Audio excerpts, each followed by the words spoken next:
వైఎస్ఆర్సీపీ ప్రధానంగా లేవనెత్తుతున్న అంశం ఒక్కటే. తిరుమల శ్రీవారి లడ్డూ ప్రసాదానికి ఉపయోగించే నెయ్యి సరఫరా వ్యవహారం పూర్తిగా పారదర్శకంగా ఉందా? ఇందులో ఇందాపూర్ డెయిరీ పాత్ర ఏంటి? హెరిటేజ్ సంస్థకు దీనితో ఎలాంటి అనుబంధం ఉంది అన్న దానిపై సభలో స్పష్టమైన చర్చ జరగాలన్నదే వారి డిమాండ్. ఇక ఈ క్రమంలో శాసనమండలి విపక్ష నేత బొత్స సత్యనారాయణ తీవ్రంగా స్పందించారు. శ్రీవారి లడ్డుపై చంద్రబాబు నాయుడు నిందలు మోపుతున్నారు. ఇక దేవదేవుడి ధనాన్ని లూటీ చేయడానికి ప్రయత్నాలు జరుగుతున్నాయంటూ మండిపడ్డారు. ఇది కేవలం రాజకీయ ఆరోపణ కాదని, కోట్లాది భక్తుల విశ్వాసాలకు సంబంధించిన అంశమని ఆయన వ్యాఖ్యానించారు. ఇక్కడ అనలిస్ట్ కోణంలో ఒక విషయం స్పష్టంగా కనిపిస్తోంది. టీటీడీ లాంటి సంస్థకు సంబంధించిన సరఫరా వ్యవహారాలు అత్యంత సున్నితమైనవని, అందులో ఏ చిన్న అనుమానం వచ్చినా రాజకీయంగా పెద్ద దుమారం చెలరేగుతుంది. అందుకే విపక్షం ఈ అంశాన్ని సభ వేదికగా చర్చించాలని పట్టుబడుతోంది. ఇక ఈ వివాదానికి మరింత బలం చేకూర్చిన అంశమేమిటంటే, హెరిటేజ్ ఎప్పుడూ టీటీడీతో కానీ ప్రభుత్వం కానీ బిజినెస్ చేయాలని అనుకోలేదు అని సంస్థ తరపున ఇటీవల చేసిన వ్యాఖ్యలు ఇక్కడే అసలు కీలకమైన ప్రశ్న మొదలవుతుంది. బిజినెస్ చేయాలనే ఉద్దేశమే లేకపోతే టెండర్ల ప్రక్రియలో ఎందుకు పాల్గొన్నారు? ఇందాపూర్ డెయిరీ పేరు ఈ వివాదంలో ఎందుకు వస్తోంది? అనలిస్టుగా చూస్తే ఈ ప్రశ్నలు సహజంగానే ఉత్పన్నమవుతున్నాయి. ఒకవైపు మాకు ప్రభుత్వంతో వ్యాపారం చేయాలనే ఉద్దేశం లేదు అని చెప్పడం, మరోవైపు టెండర్లలో పేరు రావడం, ఈ రెండింటి మధ్య స్పష్టత లేకపోవడమే వివాదానికి మూల కారణంగా కనిపిస్తోంది. ఇది రాజకీయ ఆరోపణల కంటే కూడా ప్రాసెస్ క్లారిటీకి సంబంధించిన అంశం. ప్రభుత్వం గాని, సంబంధిత సంస్థలు గాని టెండర్ ప్రక్రియ ఎలా జరిగింది, ఎవరు పాల్గొన్నారు, ఎవరు సరఫరా చేశారు, నాణ్యత నియంత్రణ ఎలా జరిగింది అన్న విషయాలను స్పష్టంగా వెల్లడిస్తే ఈ వివాదం చాలా వరకు చల్లారే అవకాశం ఉంది. మొత్తంగా చూస్తే ఈ అంశం ఇప్పుడు మూడు దారుల్లో ప్రయాణిస్తుంది. ఒకవైపు రాజకీయ పోరు, మరోవైపు పారదర్శకతపై ప్రశ్నలు, ఇంకోవైపు భక్తుల విశ్వాసాలు. వైఎస్ఆర్సీపీ వాయిదా తీర్మానం ద్వారా చర్చ కోరడం ప్రజాస్వామ్యపరంగా సహజమే. అదే సమయంలో ప్రభుత్వం మరియు సంబంధిత సంస్థలు స్పష్టత ఇవ్వడం కూడా అంతే కీలకం. ఎందుకంటే తిరుమల శ్రీవారి లడ్డు అంశం రాజకీయ లాభ నష్టాల కంటే ఎంతో పెద్దది. ఇక్కడ చివరగా మిగిలే ప్రశ్న ఒకటే, బిజినెస్ చేయాలనే ఉద్దేశం లేదంటే టెండర్లలో ఎందుకు వేలు పెట్టారు? ఈ ప్రశ్నకు స్పష్టమైన సమాధానం వస్తేనే ఈ మొత్తం వివాదానికి నిజమైన ముగింపు దొరికే అవకాశం ఉంటుంది. ఇక ఇదే అంశంపై మరింత సమాచారాన్ని మా స్పెషల్ కరెస్పాండెంట్ శ్రీకాంత్ అందిస్తారు. చెప్పండి శ్రీకాంత్, అప్డేట్స్ ఏంటి? రైట్ దేవిక, ఏదైతే ఆంధ్రప్రదేశ్ శాసనమండలిలో చోటు చేసుకున్న పరిణామాలు పూర్తిగా భావోద్వేగాలను పక్కన పెట్టి పరిశీలిస్తే కనుక ఇది కేవలం ఒక రాజకీయ ఘటన మాత్రమే కాదు, ఇది మత విశ్వాసాలు, పరిపాలన విధానాలు, రాజకీయ వ్యూహాలు, ప్రజల నమ్మకం, ఈ 4 అంశాలు ఒక కేంద్ర బిందువులో కలిసిన సందర్భం కూడా చెప్పుకోవాలి.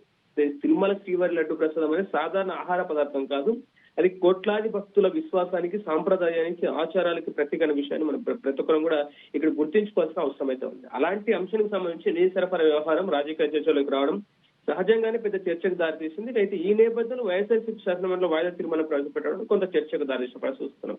అయితే ఈ అంశానికి సంబంధించి 6 అంశాలను డివైడ్ చేసి చూడాల్సిన అవసరం అయితే ఉంటుంది. మొదటి అంశం కనుక చూసుకోవడానికి విపక్షాలకు సంబంధించిన డిమాండ్ ఎలా ఉందని చూడాల్సిన అవసరం ఉంది. ఏదైతే వైఎస్ఆర్సీపీ డిమాండ్ అది 2 స్థాయిలో కనిపిస్తుంది. ఒకటి, మొదటిది పారదర్శకతపై ప్రశ్నలు లేవనెత్తడంతో టీటీడీకి నెయ్యి సరఫరా చేసే సంస్థలు ఎలా ఎంపిక అవుతున్నాయి, టెండర్ ప్రక్రియ ఉందా, నాణ్యత పరీక్షలు ఎవరు చేస్తున్నారు అన్న ప్రశ్నలు ప్రజాస్వామ్యంలో సహజమైనవి కనిపిస్తోంది. ఎందుకంటే తిరుమల తిరుపతి దేవస్థానం ప్రభుత్వ ఆధ్వర్యంలో పనిచేసే అత్యంత ప్రతిష్టాత్మకమైన సంస్థ కాబట్టి. ఇంకోటి, రెండోది చూసుకుంటే కనుక సభా వేదికపై చర్చ హక్కు, విపక్షం వాయిదా తీర్మానం ప్రవేశపెట్టడం అనేది పార్లమెంటరీ వ్యవస్థలో సాధారణ ప్రక్రియ. కానీ ఒక అంశం ప్రజా ప్రాధాన్యత కలిగి ఉందన్న విపక్షం భావిస్తే కనుక దానిపై చర్చ కోరడం అనేది వారి యొక్క హక్కు కూడా మనం చెప్పుకోవాలి ఇక్కడ. అయితే ఇంకో రెండో అంశం చూసుకుంటే కనుక ఏదైతే ఇందాపూర్ హెరిటేజ్ లింక్ ఎందుకు సున్నితంగా మారింది అనేది ఒకటి కూడా ఖచ్చితంగా చర్చించాల్సిన అవసరం ఉంది. ఈ వివాదాల్లో కీలకంగా మారింది ఇందాపూర్ డైరీ హెరిటేజ్ సంస్థకు సంబంధించిన ప్రస్తావన. అయితే ఇక్కడ సమస్య సంస్థ పేర్లతో కాదు, ప్రక్రియలపై స్పష్టత లేకపోవడం ఉంది. ఒక డైరీ సంస్థ రాజకీయంగా పరిచయాలు ఉన్న సంస్థగా ప్రజల్లో భావన ఏర్పడితే ఆ సంస్థ టీటీడీ సరఫరాలో భాగమైందా, అయితే ఎలా అయింది అన్న ప్రశ్న తలెత్తడం సహజం. ఇది నిజమా కాదు అన్నదానికంటే ప్రజల్లో సందేహాలు ఎందుకు వచ్చాయనేది పాలనకు కీలకమైన ప్రశ్నగా మనం ఇక్కడ చూడాల్సిన అవసరం ఉంది. అలాంటి సందేహాలకు సమాధానం ఇవ్వకపోతే కనుక రాజకీయ ఆరోపణలకు కూడా అవకాశం ఇచ్చే పరిస్థితి కనిపిస్తోంది. అయితే ఇక్కడ మూడో అంశం చూడాలి, సభలో కానీ బయట నినాదాలకు సంబంధించిన కొంత ప్రాధాన్యత. వైఎస్ఆర్సీపీ ఎమ్మెల్సీలు సభకు ర్యాలీగా రావడం, నినాదాలు చేయడం రాజకీయ రాజకీయ నేతలో బాగా చూడాల్సిన అవసరం ఉంటుంది. అయితే ఇక్కడ ఒక విషయం క్లియర్ గా వాళ్ళు చెప్పేది ఏంటంటే సభలో చర్చ కూడా ఒక మార్గం, నినాదాలు చేయడం మరొక మార్గం. ఈ రెండింటి మధ్య సమతుల్యత లేకపోతే అసలు అంశం కన్నా ఏదైతే పద్ధతులపై చర్చ ఎక్కువ అవుతుంది. కాబట్టి దాంతో అసలు ప్రశ్న నెయ్యి సరఫరా ప్రక్రియ పక్కకు వెళ్లే ప్రమాదం ఉంటుందన్నది కూడా ఒకటి మనం ఇక్కడ ఆలోచన చేయాల్సిన అవసరం కనిపిస్తుంది.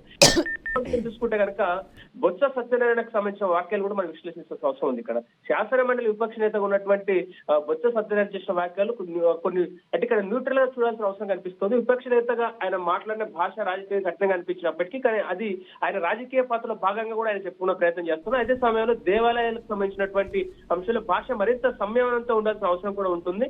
ఎందుకంటే ఇక్కడ రాజకీయ అభిమానుల కంటే కూడా భక్తుల సంఖ్య చాలా ఎక్కువ. ఎందుకంటే ఇప్పుడు ఇష్యూ మొత్తం అంతా కూడా తిరుమల తిరుపతి దేవస్థానం సంబంధించిన లడ్డుపై జరుగుతుంది కాబట్టి అది ఒక సున్నితమైన అంశంగా అందుకోవాలి. అలాగే ఇంకొక అంశం, 5వ అంశం చూసుకుంటే ప్రభుత్వం వైపు బాధ్యత ఎలా ఉంటుంది. ఈ మొత్తం వివాదంలో ప్రభుత్వ పాత్ర చాలా కీలకం అని చెప్పుకోవాలి. ప్రభుత్వం భావోద్వేగాలకు స్పందించాల్సిన అవసరం లేదు, కానీ వాస్తవాలు ప్రక్రియలు స్పష్టంగా చెప్పాల్సిన బాధ్యత ప్రభుత్వం మీద ఉంటుంది. అంటే నెయ్యి సరఫరా ఎలా జరుగుతుంది, ఎలాంటి నాణ్యత ప్రమాణాలు ఉన్నాయి, సరఫరాదారుల ఎంపికలో రాజకీయ జోక్యం లేదా నిరూపించి డాక్యుమెంటేషన్ ఉందా, ఇవన్నీ సభలో లేదా అధికారిక ప్రకటనలో వెల్లడిస్తే ఇవన్నీ చాలా వరకు కూడా చెల్లరే అవకాశం మనకు అనిపిస్తోంది. ఇంకా 6వ అంశం చూసుకున్నాక రాజకీయ వ్యూహం వర్సెస్ ప్రజల నమ్మకం.